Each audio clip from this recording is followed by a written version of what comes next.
Good evening, and welcome to the candidate forum for the race for the New York State Assembly District 125 seat.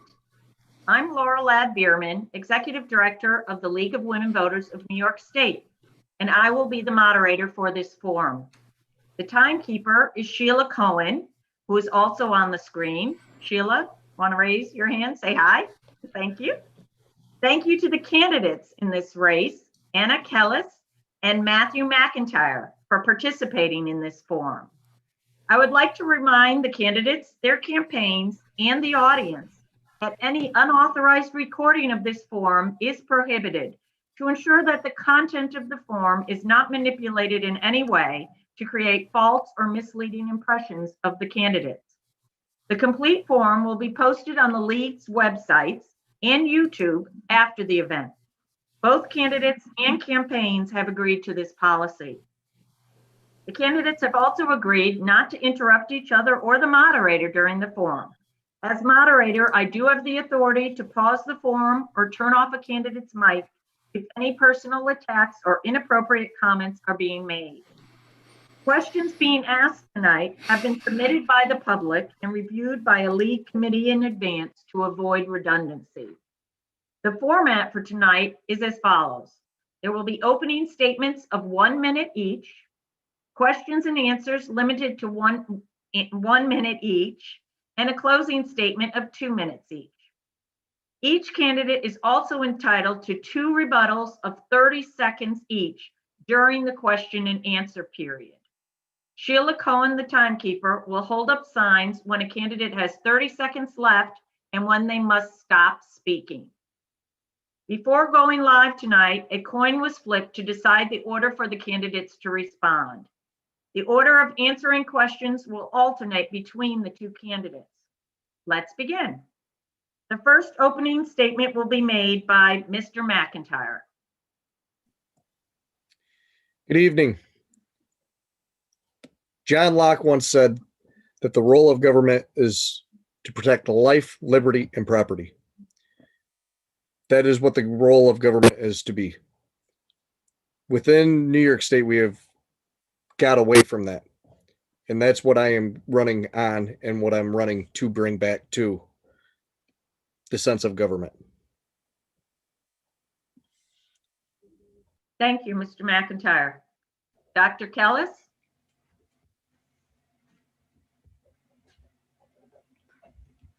Hi, my name is Anna Kellis, and I'm running to represent our district in the State Assembly. I've served as a Tompkins County legislator for the past 5 years, consistently passing legislation improving human health and protecting the environment. Right now, we are facing an economic crisis brought on by COVID-19. Thousands of district residents have lost their jobs, access to food, and even their homes. These impacts cut across communities, but disproportionately impact Black and Brown communities. To address these pressing issues, I will continue to prioritize the health of our families, including universal and affordable childcare and healthcare, a right to die with dignity, racial justice, environmental protection, workforce redevelopment, and housing as a human right. As a county lawmaker, I have passed every piece of legislation that I have brought to a bipartisan legislature. I have effectively governed in a county with a mix of both urban and rural constituents. We are in the middle of a deadly pandemic, and I would be the only public health scientist in the Assembly. I'm the right woman for these times to represent us in Albany as our next state assembly person. Thank you. Thank you, Dr. Kellis. Now we will begin the section with questions and answers. As I said, each candidate will have 1 minute to answer the question.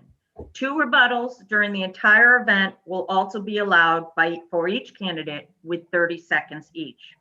Dr. Kellis will answer the first question. If you are elected, what is the first thing you will do? I think that it's very important to focus on the rebuilding of our economy. Right now, we are facing a pandemic of proportions we have not seen in a century. So focusing on workforce development, focusing on making sure that people have stable housing and access to childcare, we've identified is an absolute critical role. People need that to be able to get back to their jobs. And the other thing that I focus on, universal childcare, but also universal healthcare. People right now are a prison to their jobs because they provide healthcare or do not provide healthcare. And we have a gig economy where there's so many jobs that no longer provide healthcare. So these things are absolutely critical collectively to help people get back to work and to rebuild our economy. Thank you, Dr. Kellis. Mr. McIntyre? So if I'm elected first day in, my goal is, as Anna has said, to rebuild the economy. That is vital. The economy of the area has been destroyed, not only just by small businesses, but also by the amount of revenue that has been lost due to the colleges and everything closing down. How am I going to do that? Well, I'm going to do that in one of two ways. Our government is a very, very big barrier to entry for a lot of entrepreneurs starting their business through different regulations, licensings, and bureaucracy that we have to go through as small business owners in order to make that buck. What I'm going to do is I'm going to try to look at the unneeded licensing and regulation and reduce those or eliminate those to allow more small businesses to open up and to get through and build our economy back up. Thank you, Mr. McIntyre. The next question will go to Mr. McIntyre first. How can New York State assure that adequate, affordable childcare is provided for all children of all ages? Mr. McIntyre. That's a great question. I have a policy for this, and we're gonna go and we're gonna allow more nonprofit organizations called children gardens. This is something very large that they do in Europe with great success. What it is it's going to be a nonprofit organization, so therefore they don't have to pay out a lot of the costs that a normal daycare provider will have. But with that, you still have the background checks and everything of your childcare provider. That's going to target single mothers and families of lower income to allow them to take their kids there for childcare at little to no cost to them. And on your off days, you can go and provide your services back. Thank you, Mr. McIntyre. Dr. Kellis? I think it's really critical for us to note that 85% of the brain is developed in the first 3 years of life. Those years are absolutely critical. And we have a social system right now for K through 12 that allows everyone to go to school for free. That it's a taxpayer system. And I think that that's really important to note that we're missing that really important window. Our return on investment, we know in childcare is about $17 to $18 per $1 invested in childcare. So I am a huge supporter of universal childcare. We know that the federal subsidy system is not working. We need to revamp that. I will fight to push at the federal level that is addressed, that funding is put in for that. And at the state level, we invest sufficiently. Right now, we know because of this pandemic, potentially 50% of the childcare facilities will not reopen their doors. They need financial support and they need it now. We need a stimulus package. That is something that I would fight for at the federal level. And I will fight for state funding so we can get that $17 to $18 on a return on our investment, which will pay back dividends both for parents to be able to re-enter the economy and for children to be able to reach their full potential, as well as be able to afford or paying for good quality job wages. Thank you. Yep. Thank you. The next question will go to Dr. Kellis first. Are you in favor of increasing unemployment benefits and minimum wage? Absolutely. I think that the living wage is exactly that. It is what people need to live. What we have also found with respect to the living wage, when a living wage is provided, people contribute back to their local economy. So it is overall an incredible way to stabilize the economy. As far as unemployment insurance, it absolutely needs to meet the needs, not just to keep a mediocre lifestyle, but to be able to put yourself back on your feet and be able to then get back into a stable place where you can afford the time to support your family and maintain stable housing, seek the education you need to be able to move forward on your own ability. That needs to be there to restabilize people when they have lost their jobs. So yes, absolutely. Thank you, Dr. Kellis. Mr. McIntyre. No. And it's simple.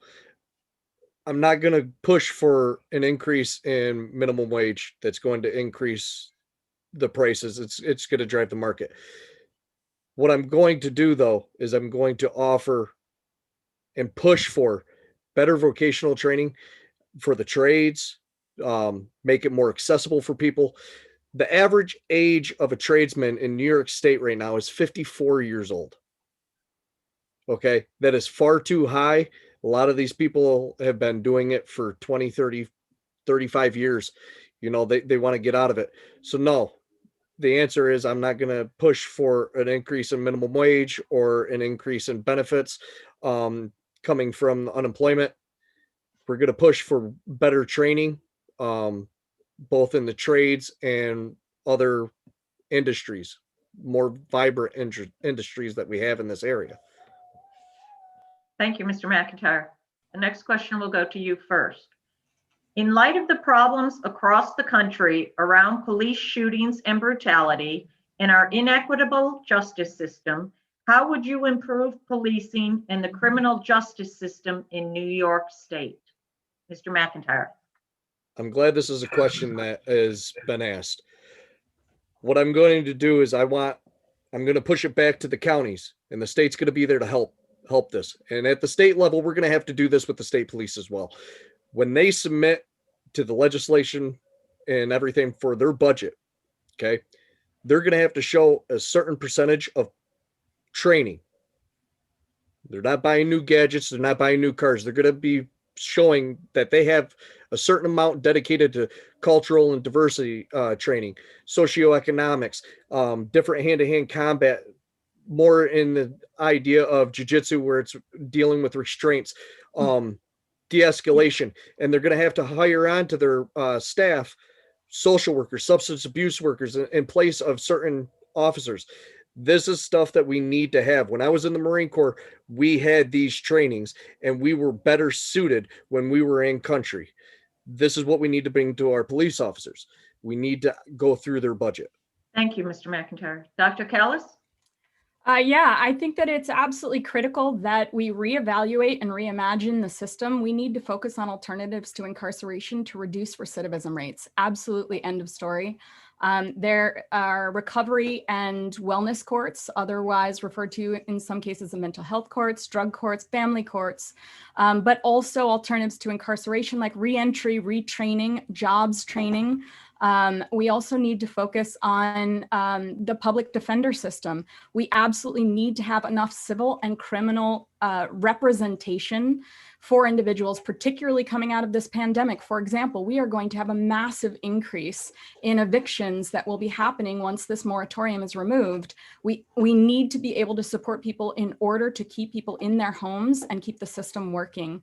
There are an infinite number of public health measures that we could prioritize, and those things are currently being done by the police, community outreach workers, for example. Those need to be shifted to public health workers that are prioritized and trained in those, and not necessarily law enforcement doing that work. Thank you, Dr. Kellis. And a similarly related question on law enforcement, Dr. Kellis, how can we support our police dealing with people experiencing unusual stress, including mental health issues, food insecurity, unemployment, and homelessness? I think we need to support law enforcement by building up and financing and supporting programs that support trained professionals in those fields. For example, we have in Tompkins County a community outreach worker. So there are other options instead of having to call the police to address issues of mental health or disturbances of downtown in the business sector. We can reach out to the community outreach worker who's trained as a caseworker to de-escalate the situation and to help the individual reach services that might help, for example, housing, DSS connecting to mental health support, also a mobile crisis unit, so that police can call the mobile crisis unit to come out to a scene and assess for mental health situation so that they can be directed to mental health support if needed, instead of the enforcement or criminal system exclusively. Thank you, Dr. Kellis. Mr. McIntyre. It goes off of what I just previously said off the last question. We need more training. We also need to go and train our dispatchers, 911 call centers and everything. That way we make sure that they are routing these calls to the correct departments. I can't tell you how many times I've heard within the past few months of people calling, letting me know, hey, my neighbor called the cops to get a baby bird that fell out of a tree. Well, that's not the cops' responsibility. That you contact DEC.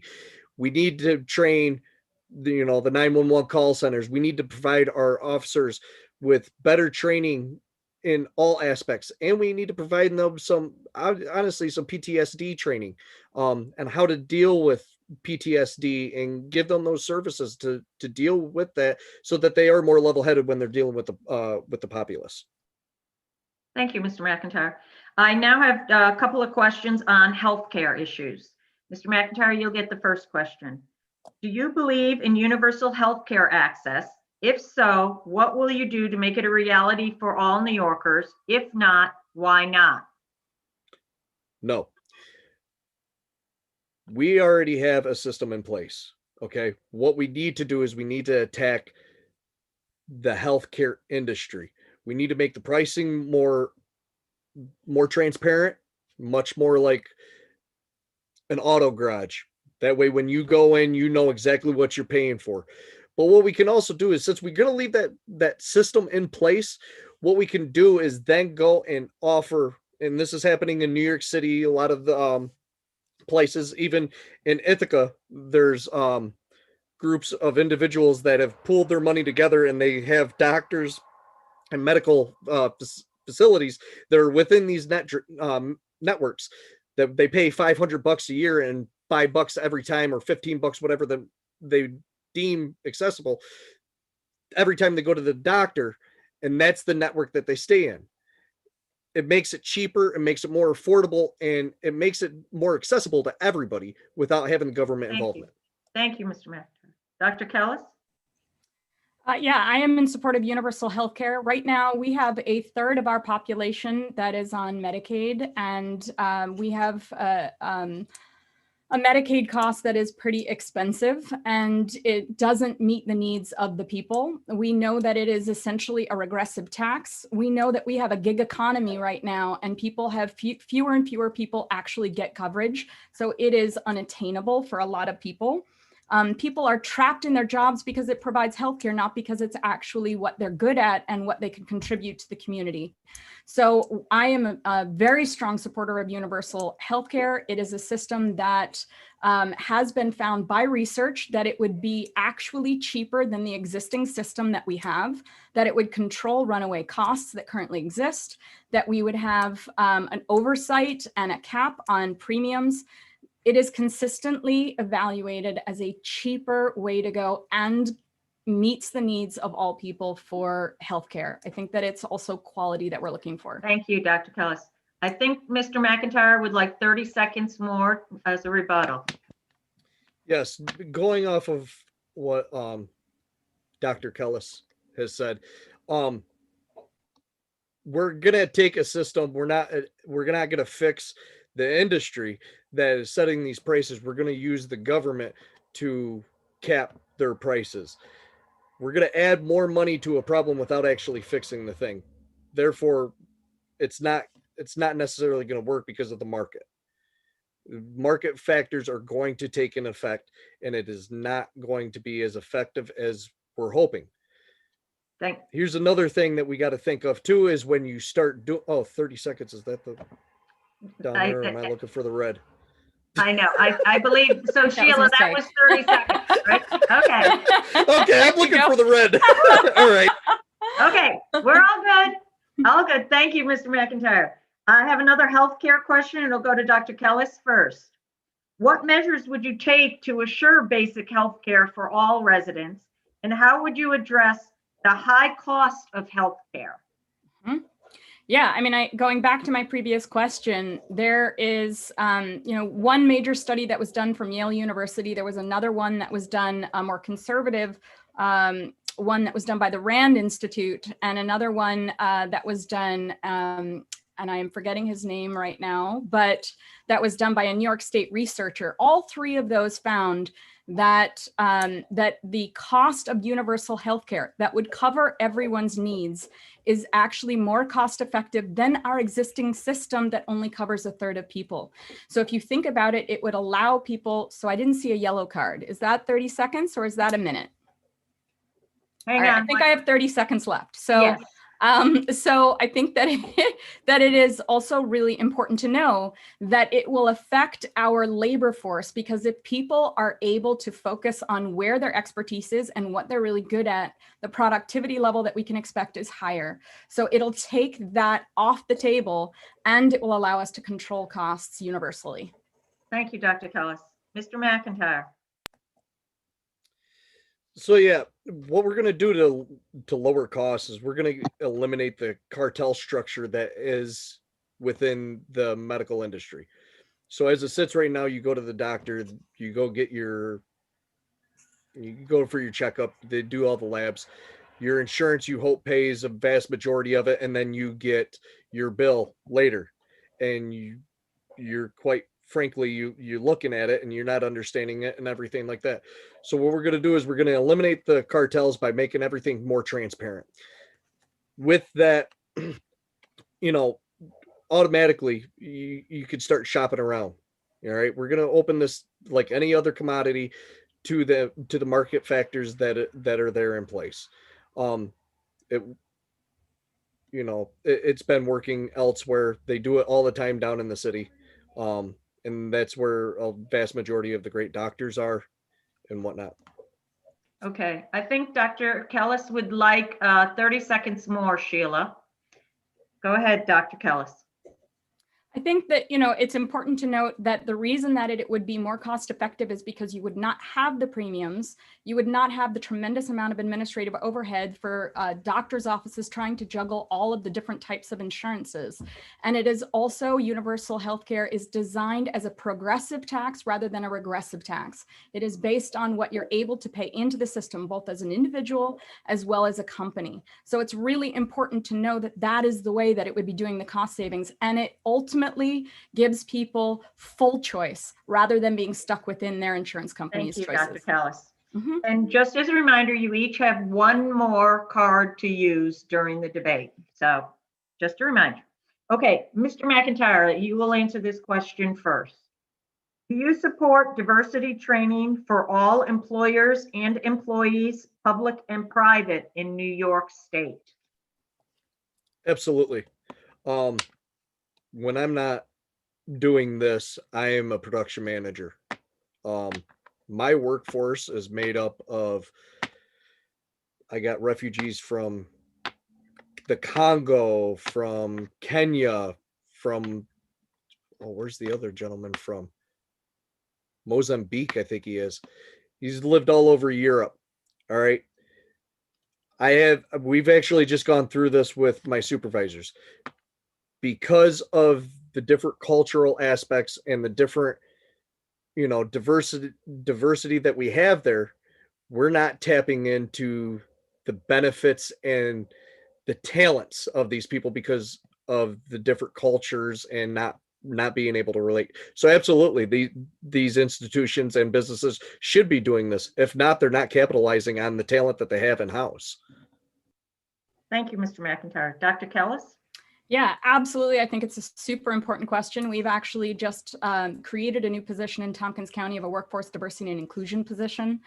We have done a climate survey throughout the county and instituted a task force for diversity. We have a workforce diversity and inclusion committee. I have found all of those to be amazingly important because we are fighting 400 years of a racist system. We have structural racism that people do not necessarily are able to identify. For example, if we do all of our hiring based on purely education and job experience, but we have structural racism within access to education and access to job experience, then we will continue to support a racist system itself. We need to have diversity training so that we can identify those small biases, the unconscious biases, and the structural racism that exists in our very system itself. I think that is critical for moving forward, and it's about time. It's way past due. Thank you, Dr. Kellis.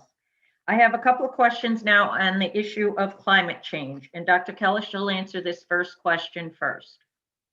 What further legislation would you introduce to slow down and mitigate the harms of climate change in our geographically diverse state? No, it's a great question, one that I think we could all talk on for hours and hours. But if I am elected, the things that I want to focus on, we know that methane is one of the greatest greenhouse gas emitters, actually stronger than carbon dioxide. And the two greatest contributors to greenhouse gas emissions through methane is our buildings and our transportation. So we have to focus on those if we want the biggest bang for our buck. Absolutely building renewable infrastructure, but we must focus on, for example, tax credits on weatherizing old buildings. We need to put restrictions on incorporating in natural gas into any new infrastructure. And we need an electrification of our transportation system with a priority on public transportation. With that electrification system itself, more and more being contributed to by renewable energy. Thank you, Dr. Kellis. Mr. McIntyre. Yes. So what I would be pushing for if elected is for the deregulation of hemp. Follow me here. Hemp is a great scrubber of CO2 and other greenhouse gases. It actually scrubs the environment better than 4 or 5 acres of trees. With the amount of regulation that we have on hemp right now, it is extremely difficult for a lot of people to get involved. So if we loosen up the regulations, more people will be able to do it. We will actually have more hemp, which also provides a better product. Another thing I'm going to push for is to have a more reliable energy source of a stage 4 or a level 4 nuclear reactor. They produce 0 to no CO2 emissions. The energy output is phenomenal. It's world class. And the ability for them to melt down has been rectified due to the problems in Fukushima. Thank you, Mr. McIntyre. And I believe Dr. Kellis would like 30 seconds more on this question, Sheila. Two separate things that I want to say with respect to regulation currently on hemp. It's actually quite important. One of the things about regulation is that it determines what level of THC is in hemp. It can be too high. And if it is too high right now in the system, it can't go into circulation. They have to burn it and they lose their entire crop. So creating systems where that can be monitored so they don't lose their crop is actually a benefit to farmers. The other thing that I would point out, I'm absolutely a supporter of hemp. I would also say we need green jobs. We need green infrastructure for that. Thank you. Thank you, Dr. Kellis. Mr. McIntyre, you will answer first on the next question. Climate change is here now and is getting much worse. 99% of the world climate scientists say human use of fossil fuels is one of the prime causes. Do you agree? If so, how would you, as an elected government official, act to slow down climate change? I do agree. I do think we are accelerating the emissions of greenhouse gas into the environment, speeding up this climate change. What I would do is we would have to push for better alternatives, more solar, really looking at wind, harnessing some sort of fuel cell technology. I know they've been trying to use that in cars. Elon Musk is working on something for that. And that's the kind of energy that we need to be producing, and that's the stuff that we will be able to utilize for long periods of time. Thank you, Mr. McIntyre. Dr. Kellis? Yeah, I think that we absolutely need to focus on electrification of our grid through solar and wind, offshore wind, as well as onshore wind, but we also deeply need to focus on efficiency of our system. So making sure that there's tax incentives for improving the envelope of buildings, doing passive house for residential, or net zero, prioritizing net zero. I talked earlier about transportation being very critical. I do not feel, for example, people talk about nuclear as a transition fuel or as a transition. I do not feel that that is realistic. It not only takes much longer to build, but it is much more expensive. Even though the government currently subsidizes it tremendously, it is still way more expensive, 4 to 5 times more expensive than solar or wind that can be put up much more quickly. And the return on the investment with significant lower risk. So I think putting all of our efforts into that renewable energy infrastructure is very critical. Thank you, Dr. Kellis. Dr. Kellis, you'll answer this question first. What should New York State do to help our small farmers survive? And do you support using subsidies or credits to help these farmers? Dr. Kellis. Yeah, I think that is one of the most central areas where we absolutely need focus, because one of the greatest ways that we can address climate change is carbon sequestration in our soils. The existing industrial system that we have has significantly reduced the ability for soils to retain any carbon. But farmers need to be supported and financially, specifically, in order to use regenerative agricultural practices that lead to carbon sequestration. That can be tax incentives, that can be payments specifically for investments in carbon sequestration related practices. Forming a carbon market specifically for farmers, as long as it doesn't give companies a total buy to continue to do polluting practices in order to, to offset, or using this system in order to offset their polluting practices. So I think there are absolutely systems in place. Thank you, Dr. Kellis. Mr. McIntyre. Yes, I think we absolutely need to support our farmers. One thing that I would love to do for our farmers is to take them out of the ability to where they can't go to like the SBA to get business loans. The SBA offers better rates and everything as opposed to their agricultural loans that they have to get now. We need to treat them as if they're just another business. That way it opens up more funding opportunities for them. As it sits right now, the interest rates on these, they're living tooth to nail, and we need to provide them a better way to get funding. Thank you, Mr. McIntyre. The next question will go to you first, Mr. McIntyre. What kind of support and assistance do small businesses in New York State need at this time? Everything. No, realistically, I'm a small business owner myself. For me, in my industry, there's really not much that the state can do.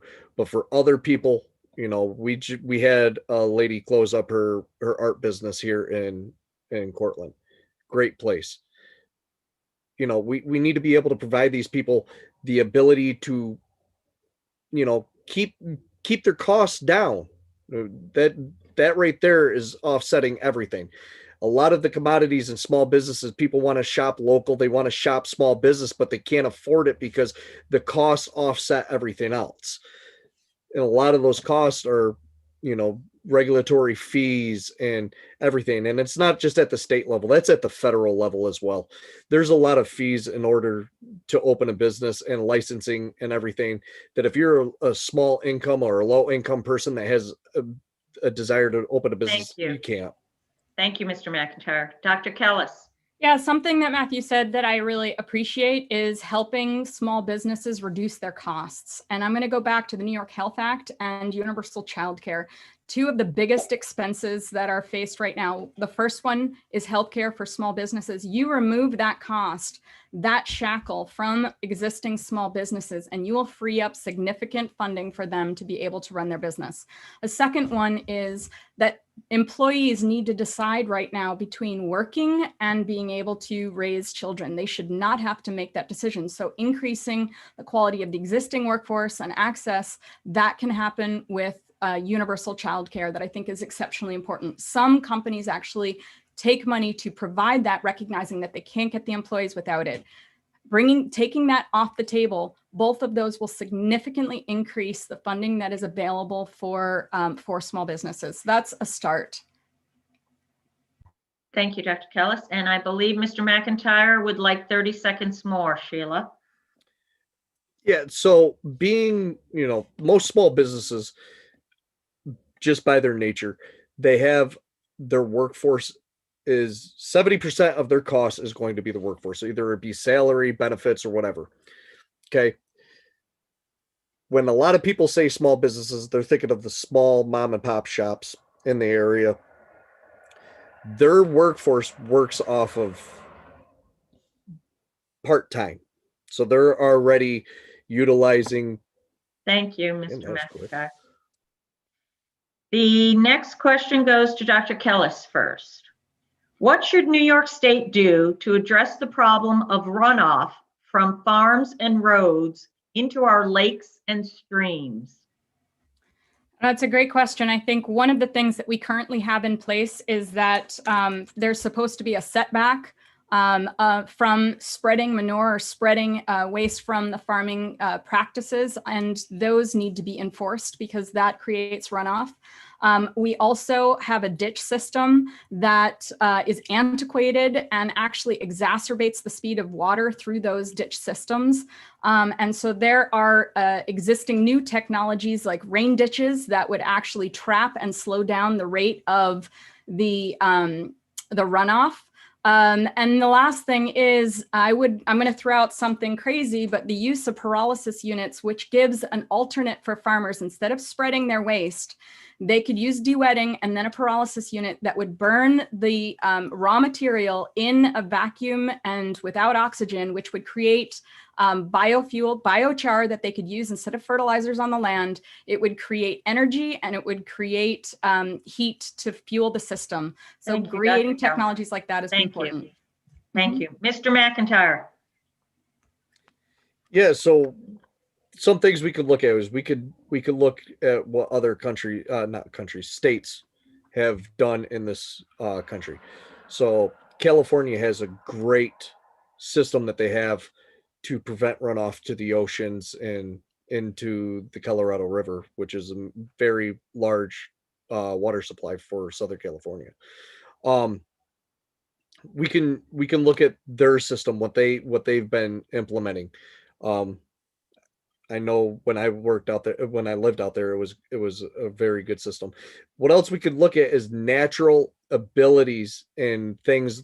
Since we already have the ditch, our ditch system, we can look at plants, rocks, natural scrubbers that we have in the area to scrub these waters before they hit our systems. Thank you, Mr. McIntyre.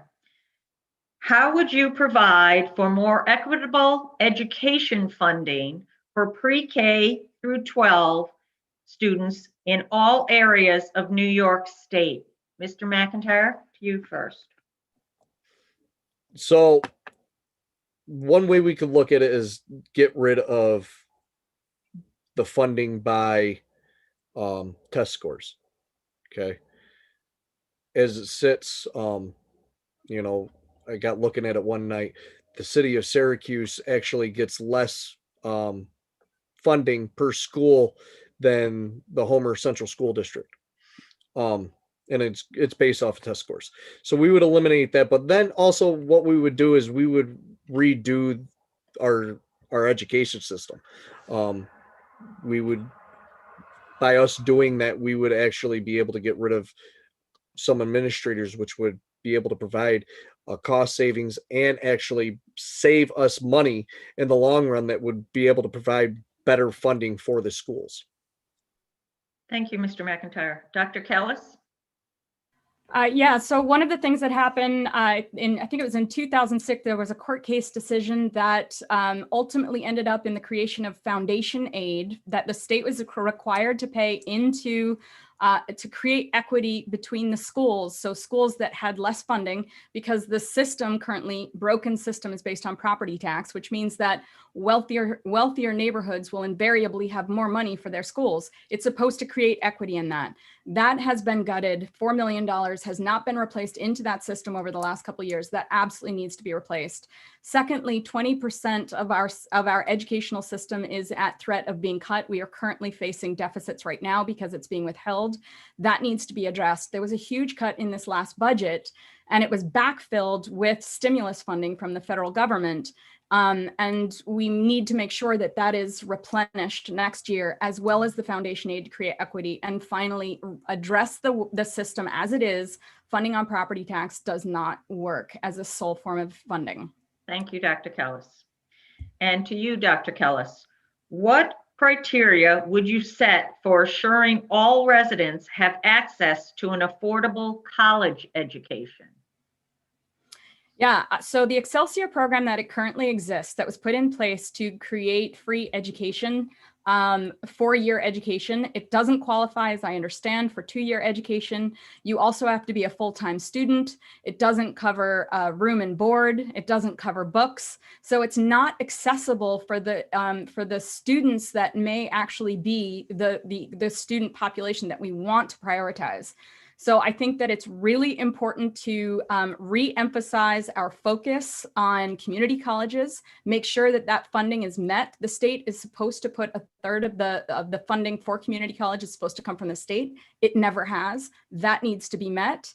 And that we need to make sure that the Excelsior program, if we keep it, is accessible for the population that we're really trying to target, that are the most marginalized populations. I also want to add that we would also, I think, benefit from micro-credential programs and partnering with unions so that we can create that system as a means to quality, high-paying jobs.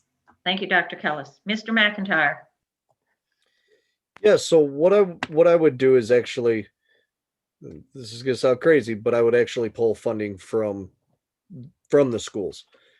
The reason being is, if you look at it historically, when the government started giving out funding for people to go to school via student loans, grants, this and that, the tuition consistently went up.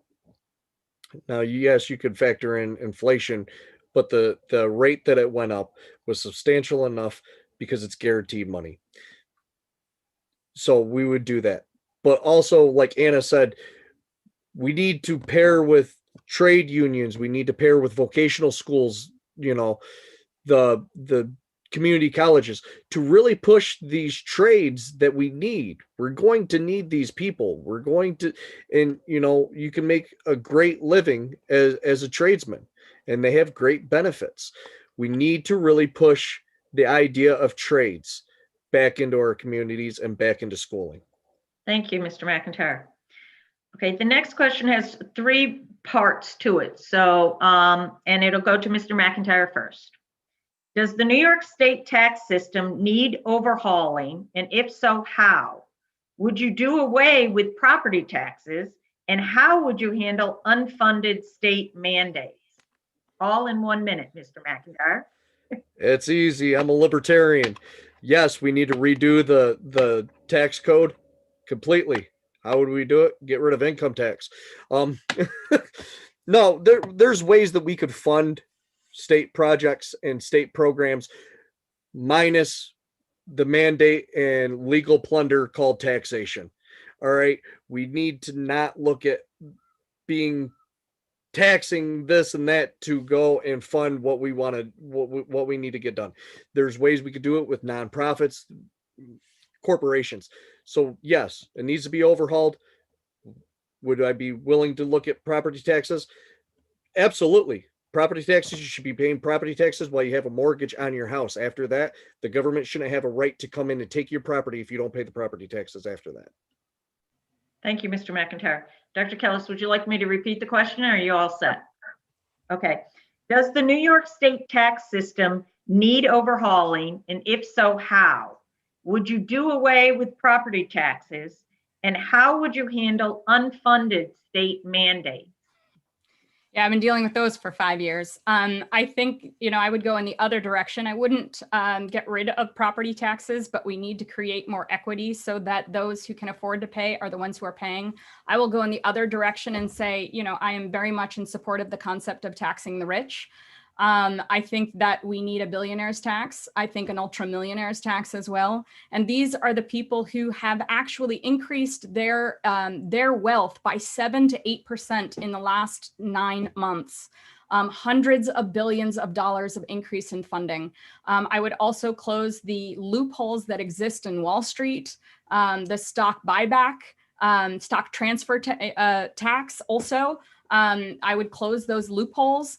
And I think that these could be used to significantly support a lot of the programs, particularly unfunded mandates. The trickle down of that, or the sort of faucet of that down to counties, paying for counties, is crippling counties and increasing the property tax. That needs to be solved at the state level. Thank you, Dr. Kellis. The next question will go to you first, Dr. Kellis. Many rural areas do not have adequate access to Wi-Fi. This is a particular problem during the pandemic. What would you do as a legislator to provide Wi-Fi access to everyone in the state? I'm so glad you asked this. I've been eating, breathing, sleeping, drinking broadband for the last 2 months, 3 months to try and address this issue.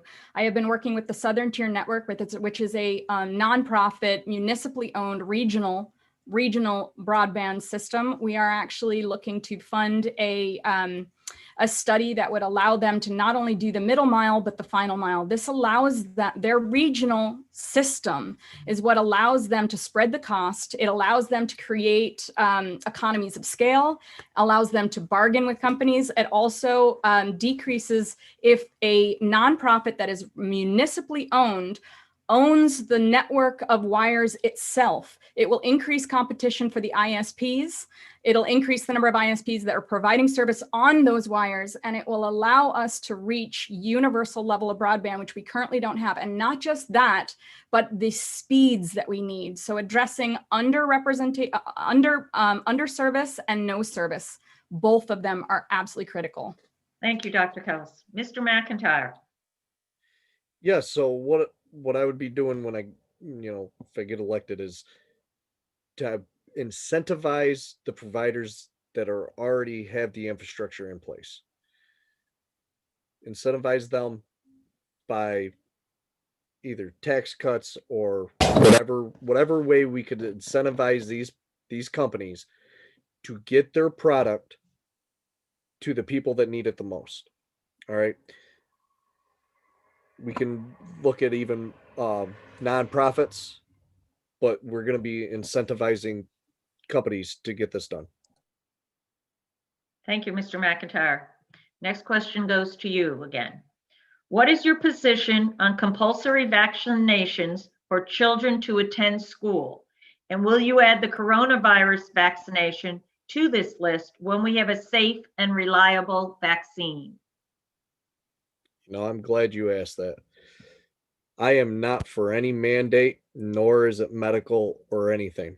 No, I would not push for the COVID vaccine, the flu, the HPV, or anything else to be added to the schedule for these children. All right. I'm a parent. I got 2 kids. I've done my research. I've talked to the doctors. I've talked to the nurses. I've made my informed decision. I am going to do what I feel is best for my family. If that means, they can't go to school, I got to homeschool them, then that's what we're going to do. But no, I am not going to mandate any vaccine for any child. Thank you, Mr. McIntyre. Dr. Kellis. Yeah, I'm glad you asked the question the way you did, which is mandatory vaccines specifically in schools. And that is something that I do support. And that is designed to protect those who cannot get vaccinated, those who are severely immunocompromised, who have medical exemptions specifically. It is important. The job of government is that overarching, that it is a public health issue. As a public health professional and researcher, that is something that's very important to me. HPV is recommended. It is not required. That's one that's really important. It is not a criminal system. Someone can choose to not vaccinate their children. It is specifically with respect to access to a public or private school environment. And that is something that I do support in protection of all of the children in the school setting. I am very much in support of the existing system in place for medical exemptions as well, when those are necessary and important. And the rest of the system in place is to protect those, again, as I said, who cannot get vaccinated. So it is a balance, and that is really important. Thank you, Dr. Kellis. The next question will go to you first. Since the pandemic is far from over and other pandemics are likely in our future, what should we be doing now to get through this, and how should we be preparing for the future? Dr. Kellis.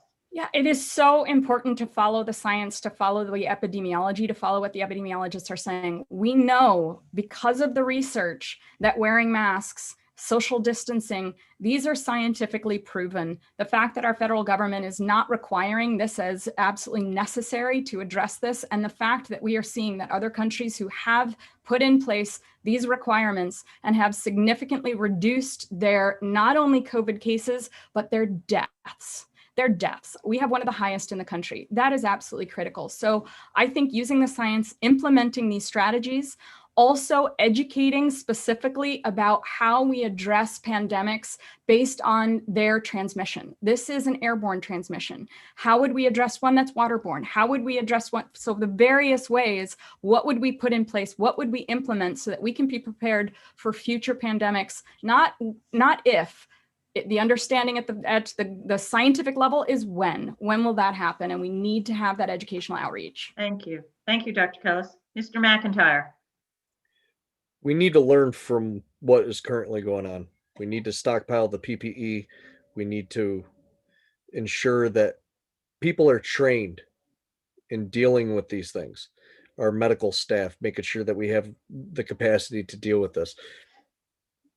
But, you know, we also need to regain trust within our government that when they say something, that they're actually leading us down the right path. As Dr. Kellis went and said, you know, I look to Sweden and the way that they handled it with the great success without mandates of anything, without shutting down, and their economy's back.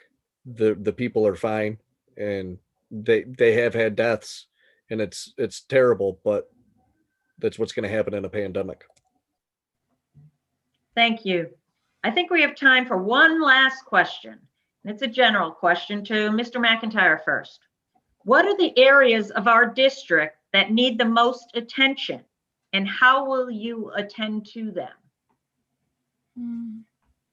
Mr. McIntyre. You know, that's a good question, and I'm not gonna, you know, I'm partial to my Cortland County. That's where I'm born and raised, but I'm not gonna say one area because the entire district is important, from Trumansburg and Spencer area all the way to here in McGraw and Lapeer, just down the road.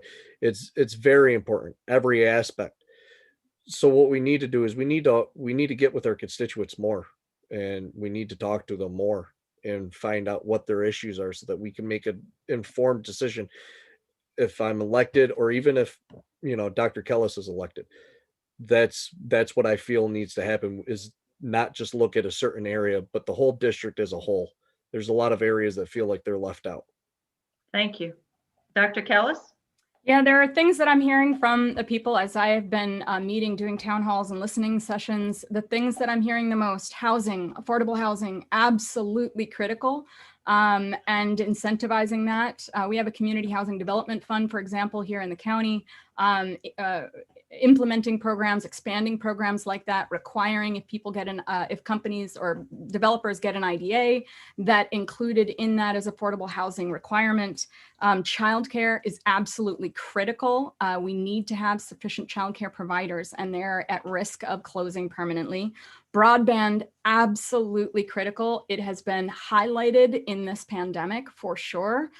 So creating universal broadband access. And the final one is actually transportation. And having an infrastructure of public transportation that works, that allows people to get to their healthcare needs, to meet their educational needs, and to get to their jobs.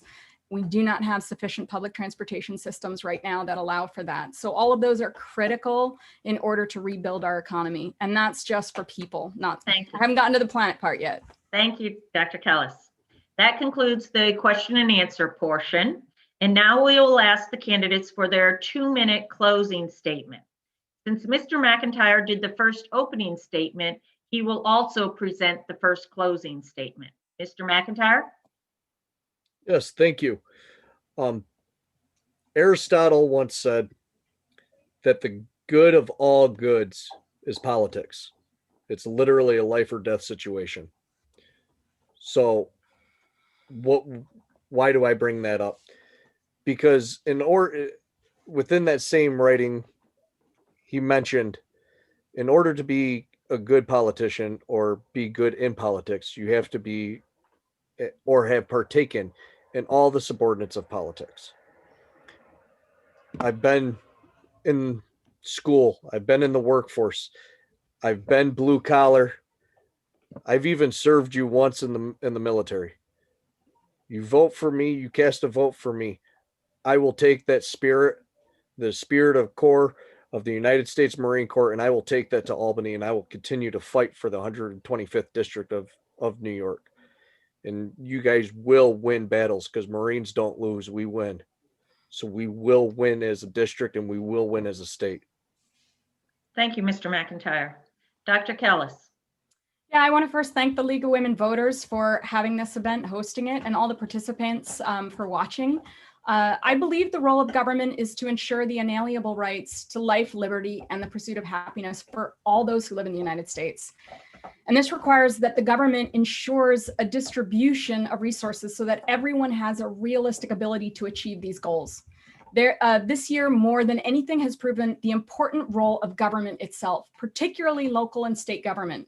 Here in Tompkins County, for example, the government has helped provide free COVID-19 testing, food, housing, emergency transportation, and small business grants to stabilize the lives of our residents and our community.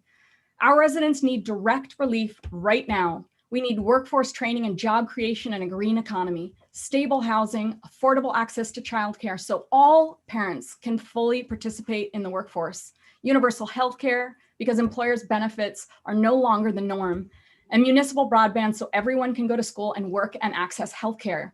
I have extensive support from a highly diverse group from multiple large labor unions representing both Cortland and Tompkins counties, the Working Families Party and Eleanor's Legacy, as well as the Tompkins and Cortland Democratic committees. I also have support from prominent local, state, and national leaders, including county legislators, authors, physicians, climate activists, and leaders like Zephyr Teachout, Cynthia Nixon, and national senators Chuck Schumer, Kristen Gillibrand, and Senator Bernie Sanders. This is the type of coalition building that is necessary to get important progressive state legislation passed for the people of New York. No one can be at the head of the table, but everyone needs to be at the table for a real solution. I would be honored to have your vote for New York State Assembly, and you can vote now by absentee ballot, early from October 24th through the November 1st, or on Election Day on November 3rd. And you can find more information from me at kellis4ny.com. Thank you so much, everyone, for coming and joining us tonight. Thank you. Thank you to the candidates for participating in this forum. Thanks also to the many members of the League of Women Voters of Tompkins and Cortland counties who spent multiple hours organizing the event. For more information about these candidates and voting, please go to the website vote411.org. That's VOTE411.org. A quick reminder that October 27th is the last day to postmark an application for absentee ballot by mail. Absentee ballots can also be received by emailing or calling your county board of elections. All completed absentee ballots must be postmarked or delivered to your county board of elections by November 3rd. Early voting will be available from October 24th through November 1st. Watch the screen here after the forum for early voting poll site hours and locations in both Tompkins and Cortland counties. Or check the State League's website at lwvny.org. And please vote. Your vote does count. Thank you and stay safe and well. And everyone.